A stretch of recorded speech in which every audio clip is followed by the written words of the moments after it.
The 13th Key by Adrian Milano. Prologue. The Vault Beneath Rome. The air beneath the Basilica smelled of old stones and dying prayers. Moisture dripped from ancient ceilings, long before the name St. Peter's ever rang through Rome like a bell. Back then, it was simply the crypt, the deep bone hollow of the world. They came with torches, 12 men in sackcloth robes, feet bare upon the cold marble. Their shadows danced against the frescoed walls like wraiths, flickering and mutating with every step closer to the place no one dared name aloud. One of them, Father Matthias, led the procession. His hand gripped the final key like it was burning his flesh. The other 11 watched him in silence. None of them spoke, none dared. The key was not like the others. The 12 were forged in blessed bronze, each engraved with a passage of scripture, each blessed with a drop of sainted blood. But this one, this 13th key, was older. Carved from bone, not animal, human, they had debated whether it should be used, whether locking the vault with it would empower what lay within, or trap it forever. Father Matthias believed in the latter. He had to. They had no other choice. The door was already shifting. Whatever writhed beyond it had started to wake. They stood in a circle around the stone dice. The air grew colder, heavier. One by one, they inserted their keys into the lock pillars, each spaced like points on a holy compass. North, east, west, south. With each click, the vault groaned. With each turn, a fresh gust of stale air escaped, thick with dust, rot, and something metallic beneath. Blood. Old blood. When the 12th key turned, a silence fell so deep it stole their breath. Even the torches dimmed, as if the flame itself recoiled. Father Matthias stepped forward. His hand trembled as he raised the 13th key. The others stepped back instinctively. One of them, the youngest, crossed himself and muttered a psalm beneath his breath. Domin, libera nos a malo. The key slid into the final socket. It fit, too well. For a moment, nothing happened, just the silence. Then a sound, low, guttural, not of any human throat, crawled out from beneath the floor. It wasn't a growl, it was a language, spoken backwards, spoken from inside the stones. And Father Matthias turned the key. The ground shook, the dice cracked, and the vault door screamed shut, sealing itself with a final booming thud that echoed like the wrath of God. The torches blew out. Total darkness swallowed them whole. They felt something pass through them, each of them. A breath, a whisper, a promise. One by one, they collapsed. 12 priests, dead, blood weeping from their eyes. Only Matthias remained standing. Barely. He touched the bone key, still warm in the lock. It pulsed once, then stopped. He sat beside their bodies and wrote a single line into the Codex Obscura, the forbidden ledger of the Black Archive. The 13th key is sealed. The rest must never know. Then he wept. For the key. For the thing it locked away. And for whoever would one day be foolish enough to unseal it. Chapter 1. The Jesuits' Orders. Father Gabriel De Vries had buried 2 cardinals, translated 4 dead languages, and disarmed a bomb disguised as a reliquary. But in all his years with the Vatican Intelligence Corps, he had never once been summoned by name.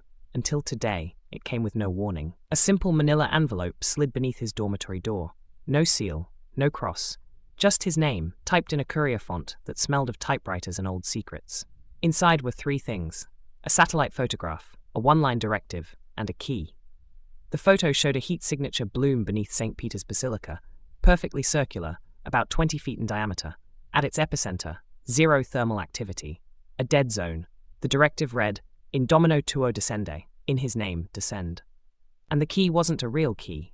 It was a microchip, coated in wax and stamped with the number 13. Gabriel stared at it for a long time. His hands were steady, but his stomach wasn't. He'd heard whispers about key 13. Everyone in the archives had. They just didn't talk about it. By sundown, he was on foot through the Basilica's east transept, dressed in plain clothes, Roman collar hidden under a coat. He passed tourists, pilgrims, guards, none of them seeing him. That was the point. The Vatican had its own shadows. He was one of them. The earthquake had registered as a magnitude 2.3, barely a tremor, but it had triggered motion sensors in an area that hadn't shown activity in nearly 900 years. And now the locks no one admitted existed, were showing signs of stress. Gabriel wasn't the only one assigned, but he was the only one who had clearance to go in alone. Which meant they expected someone, or something, not to come back out. At the foot of a side staircase behind the north apse, a metal panel hissed open to a retinal scan. Gabriel stepped through into a narrow lift with a whine that sounded older than Christ. 30 seconds later, he was underground. The chamber was colder than it should have been. Damp crept across the walls like forgotten breath. Floor tiles bore Latin engravings in concentric rings, worn smooth by time, ritual, or both. A technician looked up from a terminal. "You're De Vries? You're late." "I wasn't told I was expected." "No one tells anyone shit. That's the point." Gabriel glanced over the screens. They showed seismic telemetry, structural strain, something labeled sigillum mortis, and a feed from a motion-activated camera. In the still image, a circular stone platform, covered in dust, surrounded by 12 embedded metal posts, each with a keyhole. Gabriel counted. 12. But a 13th slot, at the center, was cracked open. "Where's the real-time footage?" he asked. The tech paled. "We lost feed 12 hours ago. Camera burned out. Internal surge. That's when we sent for you." Gabriel felt a familiar chill crawl up his spine. He'd seen diagrams of this chamber once. Sketches, forbidden floor plans scrawled in the back pages of an unnumbered codex. No one believed they were real. Until now. He stepped into the lower tunnel. The air tightened like a fist, lights flickered. No surprise, Vatican infrastructure was older than most countries. But this was different. The walls didn't just hum, they pulsed. Like breath. Like blood. The vault chamber opened before him. 12 pillars, one broken dais, an altar worn to bone-white smoothness. Symbols etched not in scripture, but in an older tongue. Phoenician, pre-Roman, some not identifiable at all.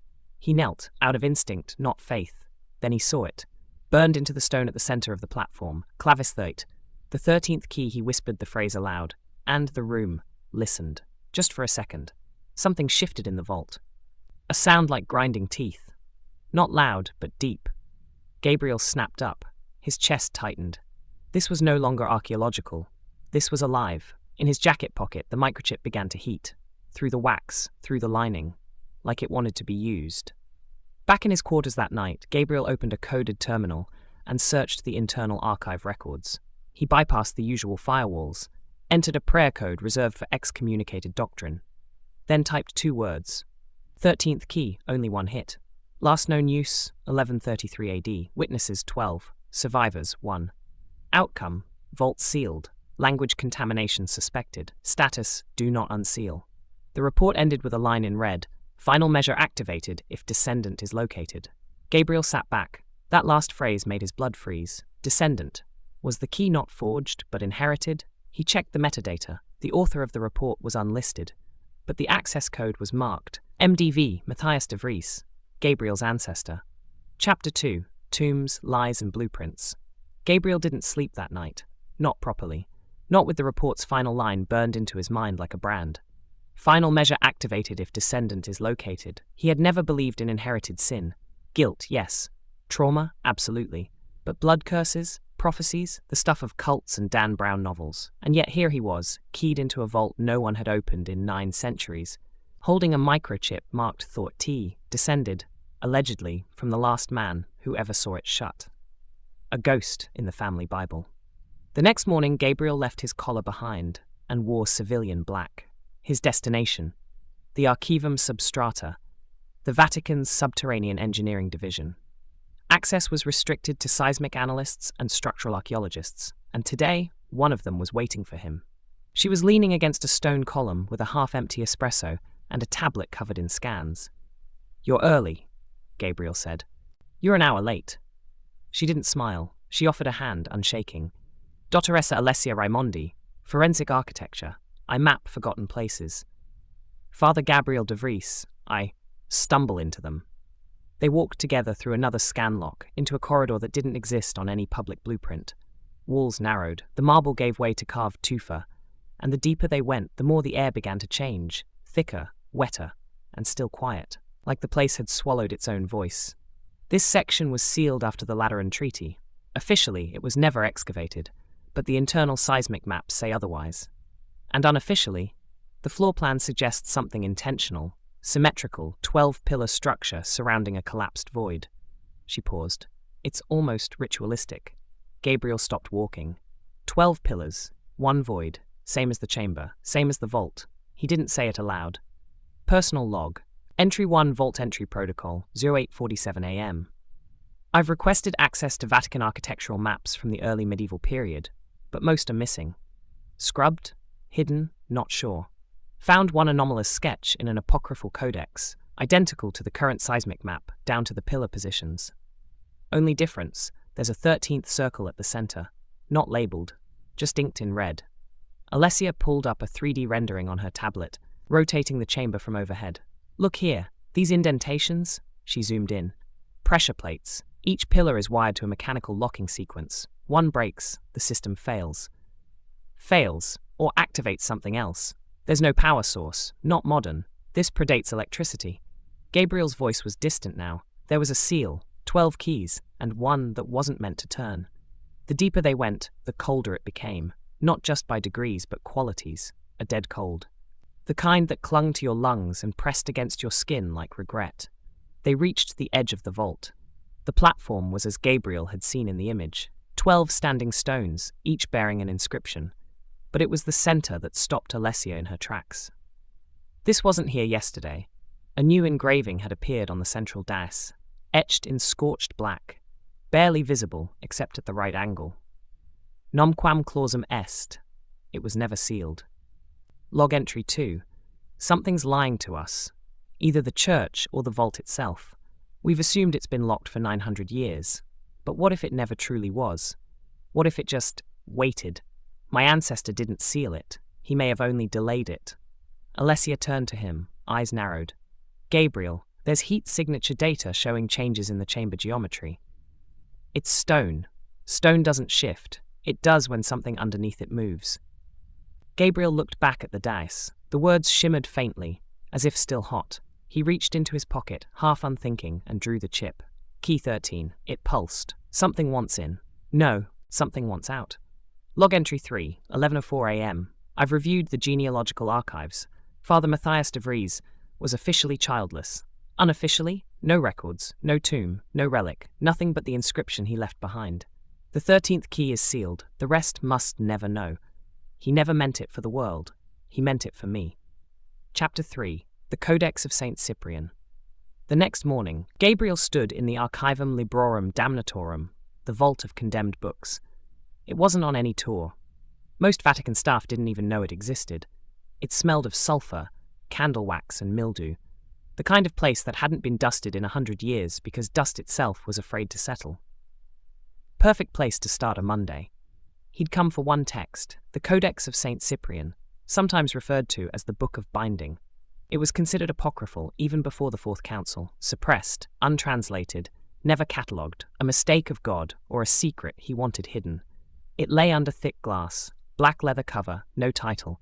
The only marking was a seal stamped into the binding. Gabriel stared, the same symbol that had burned itself into the stone vault, and into his dreams. Log entry 4, 22 AM. Book located. Cyprian. Saint. Disputed. Pre-Constantinian. Contents include rewordings of canonical gospels, demonological references, and an unnamed apostle who prophesied against the church itself. No authorized translation exists. But one margin note, scrawled in Latin, reads, "When the 13th key turns, he will speak in the voice of saints and devour the truth beneath the altar." Gabriel reached to lift the lid. It wasn't locked. Why the hell wasn't it locked? He opened the cover. No screams. No wind. Just silence. Pages dry as parchment, warm to the touch. The ink looked fresh, as if written this morning. He flipped to a bookmarked section. 12 shall stand in circle, 1 in shadow. The one shall not kneel, nor pray, nor rot. He shall watch, he shall wait, he shall be opened. Gabriel looked up. Someone had entered the archive. A priest, older, thin, skin like vellum, no footsteps, just appeared between shelves. The man wore a cassock marked only with a small iron pin, a single eye, surrounded by thorns. "You shouldn't be here, Father De Vries. Neither should you." "But I am, aren't I?" Gabriel stood his ground. "What is this order? The Librari, guardians of what must never be forgotten, readers of the unworded gospel. You mean a cult. Everything is a cult until it becomes canon." The man stepped closer. His breath smelled of myrrh and embalming oil. "We've been watching your bloodline for centuries, Father. You should feel honored. It's not every family that's chosen." Gabriel's pulse quickened. He hadn't told anyone about Matthias, or the records, or the chip. But this priest, this thing, already knew. Who else did? Log entry 5, 9:05 a.m. The librari are embedded. At least one in the archives, possibly more. They know about the key, about my family, about the vault. They aren't guarding it, they're serving it. Gabriel closed the Codex and backed away. He didn't take it. He didn't need to. The words had already etched themselves somewhere behind his eyes. The cultist didn't follow, just watched him go. Next time, Father, don't forget to kneel. Gabriel sat in a side chapel alone, rosary in hand. He hadn't prayed properly in years. But tonight he tried, and failed. Words bounced off stone. Faith cracked against doubt like glass under pressure. He wasn't sure who he feared more, what waited beneath the Basilica, or the men who were feeding it. There were wars beneath Rome, wars fought in shadows, and now one of them had his name on a list. Chapter 4, Unworthy to Enter. He stood in a circle of fire. 12 pillars burned, the 13th pulsed like a heartbeat. The monks surrounded him, faceless, hooded, skin crawling with glyphs. One by one, they lifted their hands and pointed at him. You are the door. You are the seal. You are the 13th key. I don't want this. But it wants you. Flames rose. The circle shrank, his body melted into ash, his mind split, and he woke up, drenched in sweat, gasping, clutching his sheets like a drowning man. Rome was quiet before dawn. The Basilica glowed faintly in the dark. Gabriel sat at the edge of his cot, staring at his hands. His palms were clean, but he could still feel the ash. The dream hadn't been his. It was too structured, too ancient. It had been shown to him. By noon, Gabriel had secured solo clearance to re-enter the vault. Alessia had returned to Florence. The tech teams were rotated out. The librari had vanished, like dust stirred by a wind no one saw coming. He descended alone. No one challenged him. No one stopped him. He had the chip, the blood, the silence. When the chamber door opened, the torches were already lit. No one had lit them. Gabriel stepped to the dais, careful, reverent. The stone was no longer cracked. The 13th socket, where once a keyhole had burned into marble, was sealed, like it had changed its mind. He circled the room. On the 12th pillar, he saw something new. His name, G. De Vries, etched in Latin, fresh. He reached to touch it, and the world ripped. The chamber blurred, stone warped, symbols bled from the floor like oil. And something spoke. You've come further than the rest. Gabriel looked around, heart-pounding. Who are you? I am the first breath, the forgotten verse, the prayer that ended before it began. I am what they bound in ignorance. You were locked for a reason. No, I was named, and now I am remembered. Log entry 6, 12:33 p.m. Auditory contact confirmed. No discernible sound source. Latin, but corrupted. Structure resembles scripture. Opposite intent. Subject refers to itself using theological syntax implying prior worship or sentience, or godhood. Gabriel staggered back. The voice was gone. The chamber was unchanged, but the center of the dais was now glowing faintly. He stepped toward it. The chip in his pocket vibrated. Once, then went cold. He placed it on the stone. It melted. And beneath it, a groove. Razor-thin, circular, a place for a hand. Fucking hell! He hesitated. Then he laid his palm flat onto the groove. Stone turned red. Blood began to flow from his hand. Not cut, not pierced, just willing. The vault drank it in. And the air changed. The torches extinguished. A whisper rose from the earth. You are worthy. To open. To witness. The dice split. Not physically, visually. Like light bending around it. A slit. A glimpse into something outside reality. He saw movement. Wings. Eyes and teeth that didn't end. Oh my God. Your God is younger than I am. The vision snapped shut. Gabriel fell back. His hands were shaking. The groove was gone, and so was the chip. Log entry 7, 16:41 p.m. The vault is not a container. It is a lens, and I think it just looked through me. Chapter 5, The Man with No Face. Gabriel didn't remember the walk back to the surface.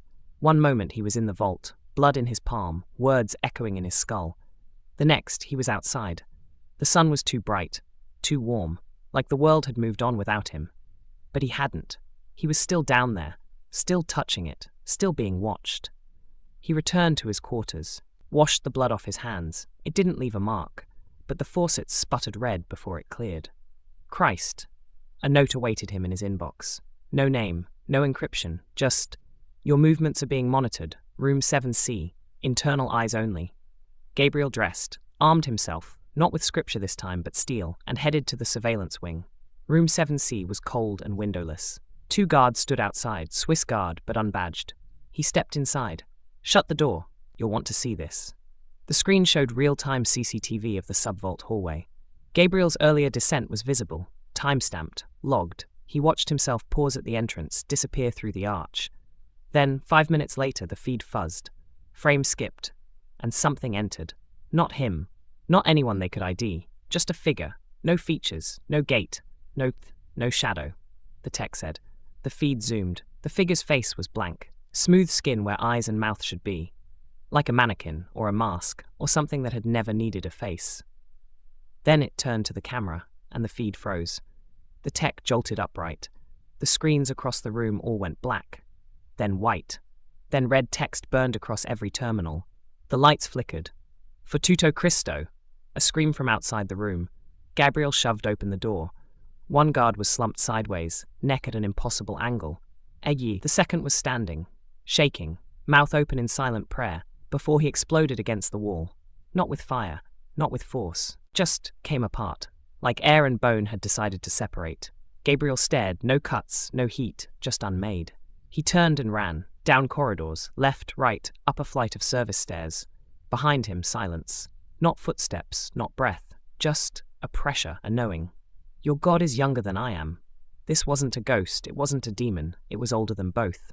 Log entry at 8:42 p.m. Subject observed outside vault. Manifestation includes manipulation of electronic surveillance, non-physical disintegration of human tissue, absence of identifiable anatomy. No name, no iconography, no signature, just presence. I believe it is testing proximity, or marking. And now it knows where I sleep. Gabriel didn't sleep. Instead, he read. Every banned codex, every blasphemous fragment, every margin note from mad monks who died screaming in locked towers, and every single one of them, at some point, described a man without a face. Different names, different languages. One concept. He who sees without eyes, the listener below. L'Arcangelo Nero, the 13th mouth. One passage, translated loosely from Old Etruscan. He walks behind God, and before man, and when the final key turns, he will inherit both. A knock. Gale drew his blade, quiet. Stepped to the door. Father De Vries? It was Alessia, pale, soaked in sweat. She shoved past him, eyes wild. They tried to kill me. Who? The ones in robes. They said I knew too much. About the vault. About you. Then you definitely do. Log entry 9 to 23:17 p.m. Entity active. Human agents compromised. Multiple internal factions collapsing. The Librari may not be the only cult. Some may believe this thing is God itself. Chapter 6. The Archivist's Suicide. There is a place beneath the Vatican that does not appear on maps. It is not a crypt, not a chapel. It is not even consecrated ground. It is a place where they put the broken ones. Gabriel had never been there, but he had heard the stories. They called it the Sanctum Asylum. Officially, Domus Silentii, the House of Silence. Unofficially, the pit where the Vatican hides its unhellable wounds. It was where they kept the man who came out of the vault in 1978. The only one. Gabriel was escorted through 3 doors, 4 checkpoints, and a retinal scan by a mute Jesuit warden. No one spoke, not even the walls. They stopped at a small steel door. No window, no handle on the inside. The archivist inside hadn't spoken in 44 years. He'd been 35 when they brought him in. Now his hair was bone white, teeth yellow, eyes alive, but wrong. Alive too long. The man sat in the center of the padded cell, unmoving, arms folded across his chest like a corpse waiting for judgment. He didn't look up, didn't blink, until Gabriel stepped over the threshold. Then his head snapped toward him like a puppet on wires. You have it. Have what? The mark. Show me. Show me your fucking hand. Gabriel hesitated. Then he raised his right palm. The skin shimmered faintly under the light. No physical scar, but the outline of a keyhole burned beneath like a phantom brand. The archivist giggled. Then he screamed. They told me it was sealed. They told me we were locking it away forever. Don't listen. Don't look at it. It speaks in your voice if you stay too long. It makes you forget what's yours. Tell me what happened, please. It opened with blood, not keys, not prayers, not faith, just recognition. We thought it was a chamber. It was a goddamn mouth. Gabriel stepped closer, and the man froze. Then his eyes rolled back. And when he spoke again, it wasn't speech, it was memory. Flashback voice begins. I remember the smell first. Not sulfur, not rot. It smelled like pages, burning scripture like the word was catching fire. We descended one by one. I was second. The first never reached the bottom. He just stopped existing. His name was gone from the logs, from the team, from our minds. And we kept going, because we thought that was protocol, that forgetting was a sign we were pure. But it wasn't purity, it was erasure. We saw light inside the vault, but we had no torches. We heard voices, but none of us spoke. We felt warmth, but none of us were alive. It showed me a version of myself, kneeling, worshipping, feeding it my thoughts like wine. It asked only one question. If I take your face, do you still believe in God? The archivist screamed and clawed at his own face. Guards rushed in. Gabriel shouted. Too late. The old man bit through his own tongue and smashed his skull against the wall 3 times before they could restrain him. He died smiling, blood on his teeth, a whisper still on his lips. It has his name. Gabriel stood in the hallway outside the cell, hands shaking, heart frozen, face pale. The guards said nothing. No one would file a report. No one ever did. Log entry 10. 7-2M, subject deceased. Flashback event triggered by visual confirmation of keymark. References to mouth, face removal, and identity erasure align with Codex 13 prophecy fragments. He said it knows my name. He said I brought it closer. He said I have already opened it. Chapter 7. The 13th key is human. Gabriel didn't return to the chapel. He didn't return to his quarters. He walked the streets of Rome for hours, hood up, collar off, headphones in, but playing nothing. The silence helped. The city was alive. But he wasn't. The archivist's scream was still in his ears. That last look, half pleading, half euphoric, like he'd seen salvation in his own death. Gabriel had seen that look before, once, at his father's funeral. He was 10. The body in the coffin was sealed, burn damage, they said. His father's journals were taken by the church. The priest whispered at the altar. His mother didn't cry. She didn't cry because she already knew. And Gabriel had been too young to ask the right questions. Back at the safe house, Alessia sat at the table with an open case file. Pale, stone-faced, like she hadn't slept since the vault opened. She didn't look up as Gabriel entered. Sit. I'd rather sit, Gabriel obeyed. She slid a document across the table. Birth certificate, Vatican seal. Name, Gabriel Matthias De Vries. Father, classified mother, Maria De Vries. This is mine. No, it's not the original. She placed a second one beside it. Older, yellowed, ink faded, but not gone. Father's name, Matthias De Vries. Gabriel blinked. That's impossible. He died in 1143. He was a monk. He died 1,000 fucking years ago. And yet your DNA shows 93% overlap with mitochondrial samples lifted from relic tissue in the Codex vault. Relic tissue, as in recovered from the vault. Gabriel stood, knocked the chair back. You think I'm some kind of goddamn vessel? I think you're the door. No, don't say that. That's what it said. He backed against the far wall, hands shaking, mouth dry, pulse racing. His entire life, every moment of faith, study, sacrifice, twisted. He wasn't chosen, he was bred. Alessia didn't move. She let the silence do what words couldn't. Then she slid over one final page, a journal entry, handwritten, dated 1992. He doesn't know, he thinks I'm just his father, but the dreams are starting, the language is waking up. It's in his drawings, in his silences. God forgive me, I've raised a door. Signed, M. De Vries. He slumped back into the chair. He didn't cry, he wanted to cry, but something inside him, something older than his bones, held the grief back like a dam. What happens when the door opens? I don't know. He looked at his palm again. It was glowing, only faintly, but it was starting. Log entry 11/22:13 p.m. My father wasn't my father. He was a keeper, a breeder, a believer in a cycle no one should believe in. I am the 13th key, not a symbol, not a metaphor, a living component of a lock built to hold back the end of knowing. And now it wants me to turn. Chapter 8. The Voice Beneath the Earth. They returned at midnight. Alessia carried the encrypted relay kit.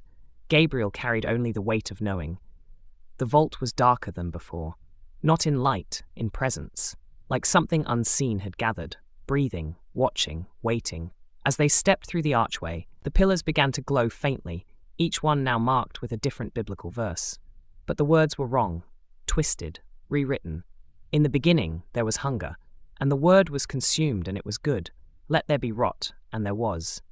This is scripture, but inverted, Someone rewrote the gospel from memory loss. They reached the dais, but the dais was wider now. The geometry had shifted. Impossible. But it had. Alessia circled the outer wall, reading aloud a string of Latin carved into the stone. Blessed are the devoured, for they shall be hollowed.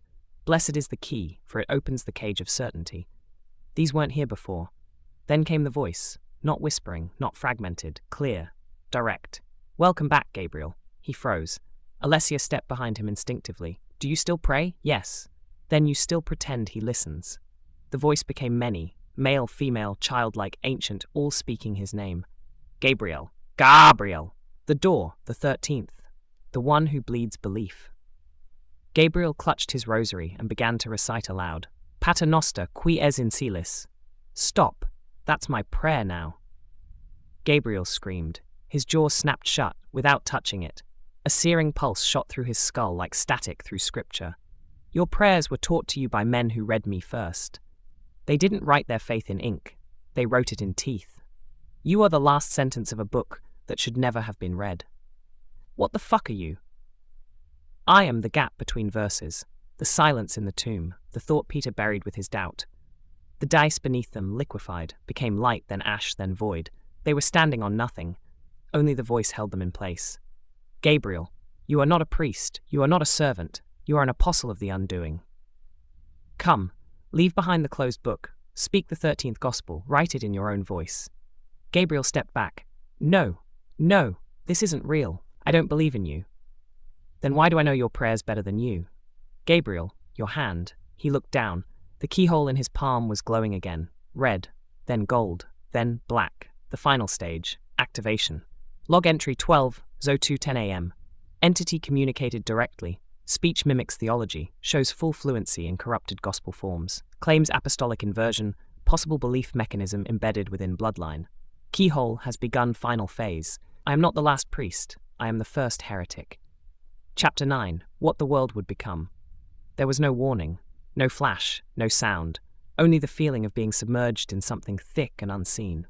Gabriel fell to his knees. Alessia cried out beside him. The vault was gone. The air was wrong. Everything had shifted. They stood on nothing, a surface with no light, no edge, no temperature. And in front of them, earth. But not earth as they knew it. It was darker, not night, but shaded. Skies rippled with language that had no letters. Cities floated, bent, mountains inverted, and everyone was kneeling. What is this? The world as it would be.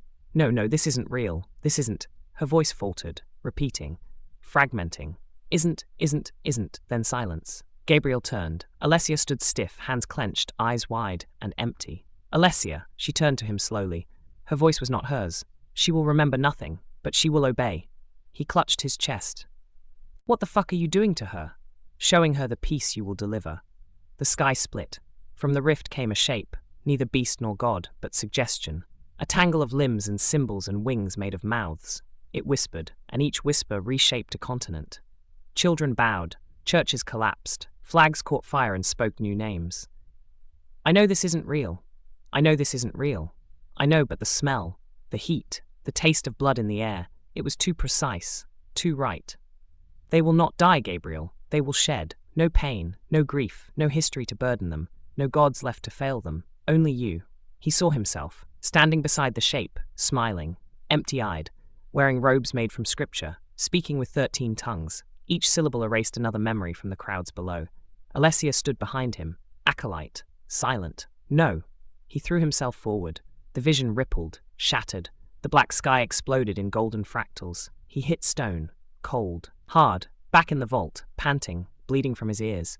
Alessia lay beside him, unconscious. The dice was intact. The voice was gone, but his handprint remained scorched into the stone, burned into the center. He agrees. Log entry 13:04:51 a.m. Entity projection successfully forced. Vision shared. Subject Alessia incapacitated. Memory unknown.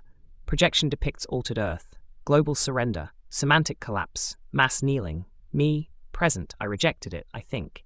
But it left a mark. Chapter 10. What we choose to seal. Gabriel sat at the edge of the vault chamber.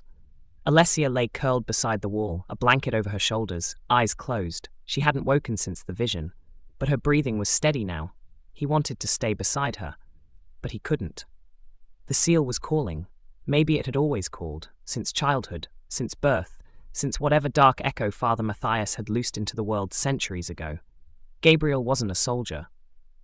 Not really, but he was the final lock, and it was time to close. He rose, walked barefoot across the dais. Each step echoed like a drumbeat on hollow stone. The pillars began to hum, low, vibrating with recognition. 12 locks, 12 keys, and now... Gabriel? He turned, knelt beside her. I have to go. Go where? To finish it. She sat up, eyes wide now. No, don't do this. There has to be another way. This thing doesn't want out, it wants in. If I don't seal it, it'll find another door, another descendant. You don't have to die for this. I was born for this. I'd rather choose the cage than live outside it as something I'm not. She gripped his hand, tight, refused to let go, so he kissed her. Just once, on the forehead. Soft, and she let him go. He walked to the center, removed the rosary from his neck, placed it on the stone, then pressed his palm into the dice. The vault recognized him, a deep pulse, a 13th key, a human seal. The air trembled, stone groaned, Latin etched itself into the walls in red light. Et clavis factus est, and he became the key. You don't have to seal me. I know. You could know the truth behind silence. I already do. That truth is you. Light burst from beneath the dice. 12 pillars locked into place, one by one, then the 13th. Gabriel exhaled, closed his eyes, and stepped into the light. The vault sealed. Perfectly, completely. Forever. She sat alone on the steps. The torches died. No sound. The mark on her palm, burned when she touched him, had vanished. But the warmth remained. Final entry. Gabriel De Vries. There are things that should remain buried. Ideas that speak too loudly. Truths that make liars of the stars. I was never chosen. I was made. But I chose to close the door. Let that be the gospel no one writes. Epilogue. The vault remembers Rome. 1 year later. The Basilica stood as it always had, gold-capped and eternal. Tourists flooded the marble. Bells rang like nothing had ever burned. Alessia stood alone near the north transept. She wore black, not mourning, not disguise, just stillness. She hadn't spoken Gabriel's name aloud since the vault sealed. There was no grave, no file, only a silence no one else seemed to notice. She passed a rusted service door, unmarked, forgotten, but her hand stopped, hovered. There was a warmth behind it, faint, alive. And in her mind so gently she almost missed it. A voice, not words. Not language, just recognition. Alessia! She stepped back, closed her eyes, said nothing. Then she walked away. But the stone beneath the vault shifted. Only once, like something sleeping. Turning over. The end. Thank you for listening. Please subscribe, ring the bell, and tell your friends about my listening library.